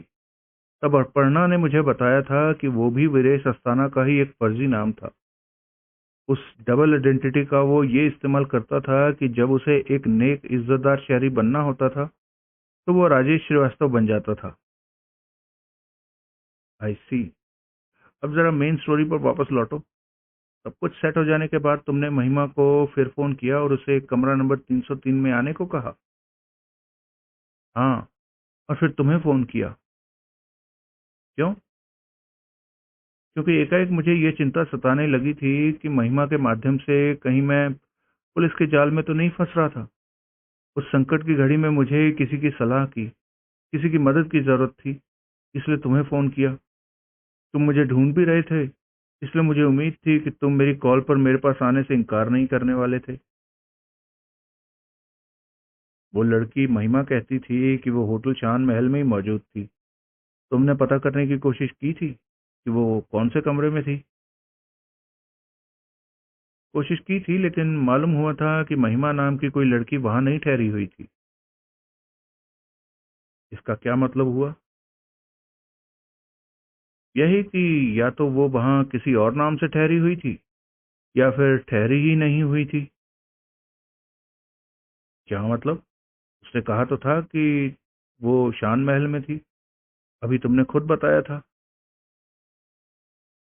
बिल्कुल यही कहा था कि वो शान महल में थी, लेकिन ये नहीं कहा था कि शान महल में ठहरी हुई थी। हो सकता है कि वो वहां किसी और शख्स के कमरे में बतौर मेहमान मौजूद रही हो, या होटल के ग्राउंड फ्लोर पर स्थित उसके रेस्टोरेंट में बैठी रही हो। तुम्हारे पास उसका फोन नंबर था जिस पर तुमने 2 बार उससे बात की थी। मालूम किया होता कि वो नंबर शान महल में था या नहीं। वो नंबर सेलुलर फोन का था। सेलुलर पर फोन करने से ये कहाँ पता चलता है कि वो कहाँ बजा? ओह। अब कहानी आगे बढ़ाओ। तो तुम महिमा के इंतजार में 303 में मौजूद थे? हाँ। अकेले? नहीं, मेरे साथ अपर्णा भी थी। वो क्यों थी? क्या उसने वहीं उस लड़की की सूरत देखकर उसकी शिनाख्त करनी थी? नहीं, वो काम तो मेरा चोरी छुपे करवाने का इरादा था। तो तुम हंसोगे, लेकिन हकीकत यह है कि एकाएक मुझे महिमा से अकेले मिलने में दहशत होने लगी थी। क्या कहने। तुम्हारी बाबत मुझे ये भी फिक्र थी कि मेरी फोन कॉल के जवाब में शान महल के लिए रवाना होने की जगह कहीं तुम करवट बदल कर फिर न सो गए हो। ऐसा हुआ था या नहीं हुआ था? इस बात की तस्दीक के लिए मैंने अपर्णा को तुम्हें फिर फोन लगाने को कहा। वो फोन उठाकर रिसेप्शन से तुम्हारा नंबर मांगने जा ही रही थी जबकि एकाएक कमरे का दरवाजा खुला और अपर्णा जैसे ही कद काठ रंग रूप और उम्र की एक लड़की के साथ दो जनों ने कमरे में कदम रखा। मैं समझ गया कि वो लड़की महिमा ही थी और वो दो जने उन्हीं लोगों में से थे जिन्हें कि वीरेश अस्थाना की तलाश थी। मैं फौरन समझ गया कि धोखा हो गया था। मैं पुलिस के नहीं, उन लोगों के जाल में फंस गया था। तुम्हारे पास तो रिवॉल्वर थी। थी। उसके स्वर में वितृष्णा का पुट आया। लेकिन उस घड़ी वो मेरे पास होने की जगह मेरे से दूर पलंग पर पड़ी थी। मैंने पलंग की तरफ कदम बढ़ाने की कोशिश की तो एक जने ने मेरे पर अपनी रिवॉल्वर तान दी। तब अपर्णा टेलीफोन में बोली, पुलिस को बुलाओ। लेकिन इससे पहले कि वो आगे कुछ कह पाती, दूसरा जना अपर्णा पर झपट पड़ा। उसने उसके हाथ से फोन का रिसीवर छीन लिया और उसका मुंह दबोच लिया। वो दोनों हथियारबंद थे। हाँ। तुम्हें मालूम था कि वहां लगे माइक्रोफोन की वजह से वहां का वार्तालाप 307 में ट्रांसमिट हो रहा था। तुमने कोई खास बात कह के, कोई खास फिक्रा मुंह से निकाल कर उधर कोई सिग्नल देने की कोशिश क्यों न की? मुझे ये बात सूझी थी, लेकिन करता कैसे मैं ये काम? मैं तो मुंह भी खोलता था तो वो लोग मेरे माथे पर रिवॉल्वर की नाल सटा देते थे। मेरे या अपर्णा के मुंह से कोई आवाज तो वो लोग निकलने ही नहीं दे रहे थे। इसका तो एक ही मतलब हो सकता है कि उन लोगों को भी पता था कि वहां कोई माइक्रोफोन फिट था। ऐसा ही मालूम होता है। फिर भी तुम चिल्ला पड़ते तो वो क्या करते? वहीं तुम्हें गोली मार देते। सुनील, मैंने वो कोशिश भी की थी। उन्होंने मुझे गोली तो नहीं मारी थी, लेकिन एक जने ने रिवॉल्वर के दस्ते का मेरी कनपट्टी पर ऐसा प्रहार किया था कि मैं फौरन बेहोश होकर फर्श पर ढेर हो गया था। उसके बाद उस कमरे में क्या हुआ मुझे नहीं मालूम। मुझे जब होश आया तो मैंने अपने आप को एक चलती कार में उसकी सीट के बीच में फर्श पर पड़ा पाया। दो जने मेरे पर पांव रखकर पिछली सीट पर बैठे हुए थे। ये बात जग विदित है कि 1 साल पहले वही हाल सब इंस्पेक्टर संदीप तिवारी को शूट करने से पहले उसका किया गया था। तब मुझे निश्चित लगने लगा था कि मेरा भी संदीप तिवारी जैसा अंजाम होने वाला था। यानी कि मुझे भी शूट करके मेरी लाश चलती कार से बाहर फेंक दी जाने वाली थी। हुआ तो ना ऐसा। तुम तो सही सलामत मेरे सामने मौजूद हो। हाँ। असल में तो मुझे एक मल्टी स्टोरी बिल्डिंग में ले जाया गया था, जिसके बारे में मुझे बाद में मालूम हुआ था कि वो एक होटल था। कैसे मालूम हुआ? वहां जब मुझे एक कमरे में ले जाया गया था तो मैंने टॉयलेट जाने की इच्छा व्यक्त की थी। टॉयलेट में मैंने तौलिया लटका पाया था। उस पर साफ लिखा था, तारा अपार्टमेंट, अपार्टमेंट नंबर 155C। यानी कि वो एक अपार्टमेंट होटल था जहां की फर्निश्ड अपार्टमेंट साप्ताहिक या मासिक किराए पर मिलते हैं। शायद। फिर फिर थोड़े अरसे बाद वो मुझे वहां से निकाल ले चले। मैं फिर एक कार में पहले वाली स्थिति में, यानी कि मैं फर्श पर और दो जनों के पांव मेरे ऊपर। जल्दी ही कार एक ऐसी सड़क पर दौड़ने लगी जिस पर न आबादी थी और न रोशनी। तब एक जने ने रिवॉल्वर निकाली और उसकी नाल मेरी कनपटी से सटा दी। लेकिन एकाएक कार का ड्राइवर जोर से चिल्लाया और उसने पूरी ताकत से कार को ब्रेक लगाई थी। क्या हुआ था? क्या पता क्या हुआ था। मैं तो कार के फर्श पर था, जहां से कि कार के बाहर किधर भी देखा नहीं जा सकता था। मुझे तो बस ये पता चला कि तेज रफ्तार से दौड़ती कार एकाएक स्लो होने लगी। रिवॉल्वर वाला अपनी जगह से उछलकर सामने सीट से जा टकराया और रिवॉल्वर उसके हाथ से निकल गई थी। रिवॉल्वर धप से मेरे ऊपर आ गिरी, जिसे कि मैंने फौरन झपट लिया। तब तक कार तकरीबन रुक चुकी थी। मैंने मौका का फायदा उठाया और कार का दरवाजा खोलकर बाहर छलांग लगा दी।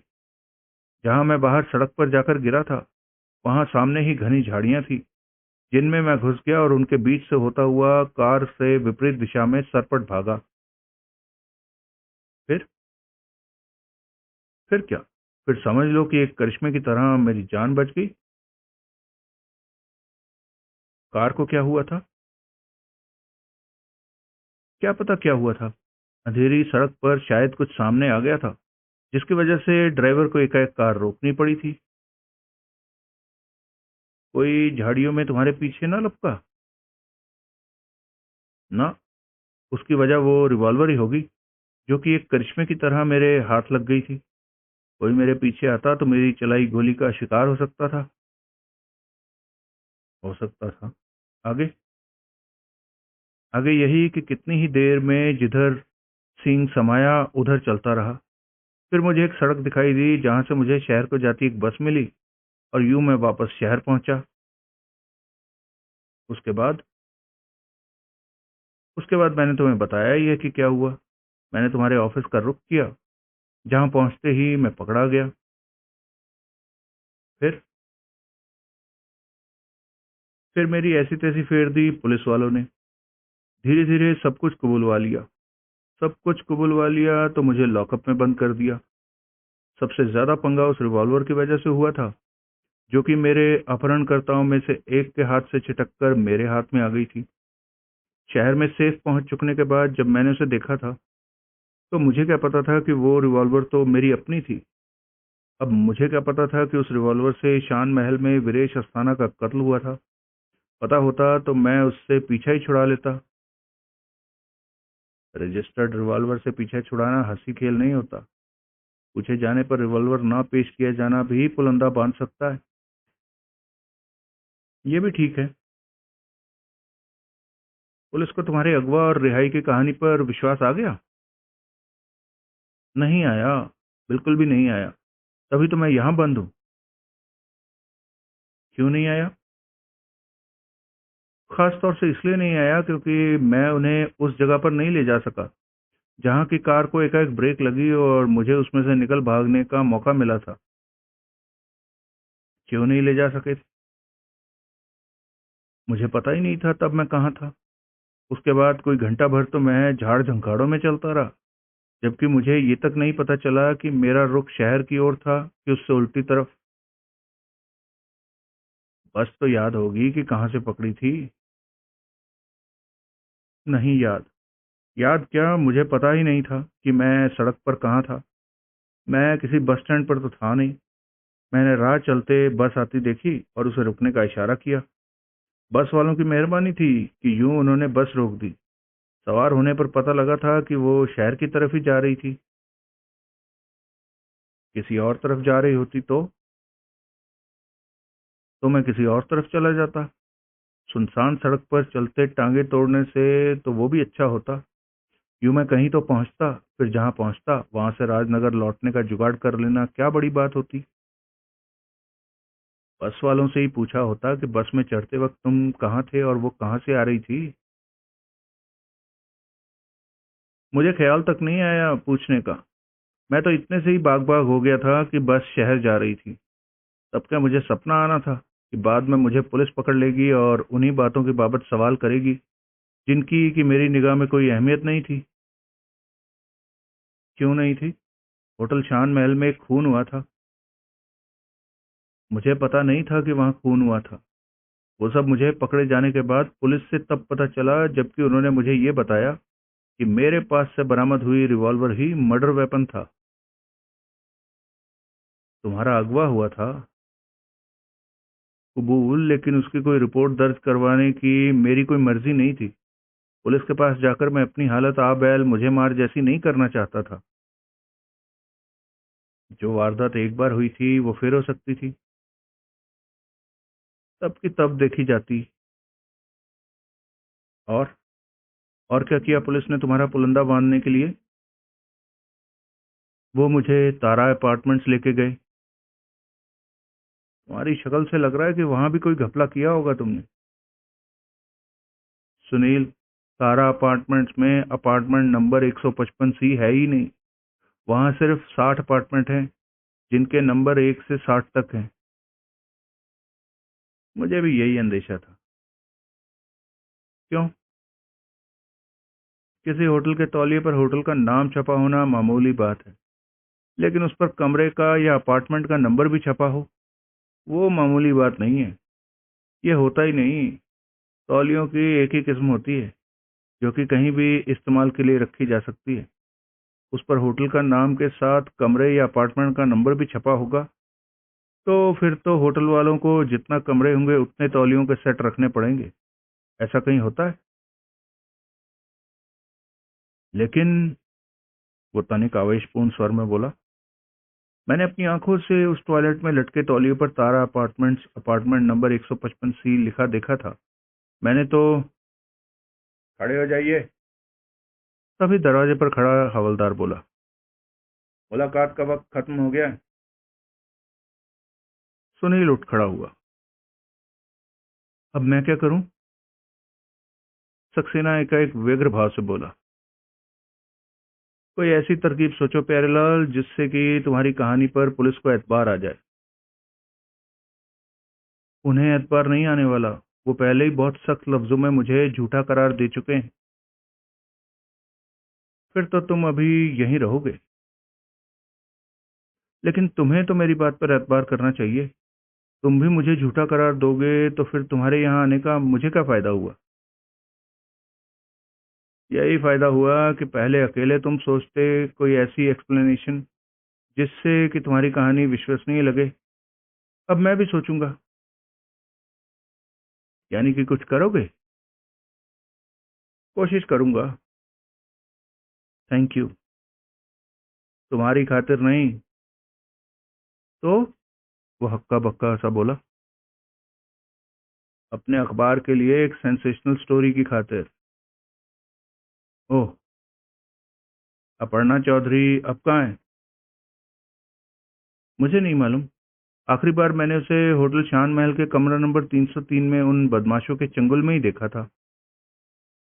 चलिए जनाब, हवलदार नाराजगी भरे लहजे में बोला, देर न कीजिए, वार्डन साहब खफा होंगे। सुनील सहमति में सिर हिलाता वहां से रुखसत हो गया। निराशा की प्रतिमूर्ति बना सक्सेना हाथों से अपना माथा थामे पीछे बैठा रहा।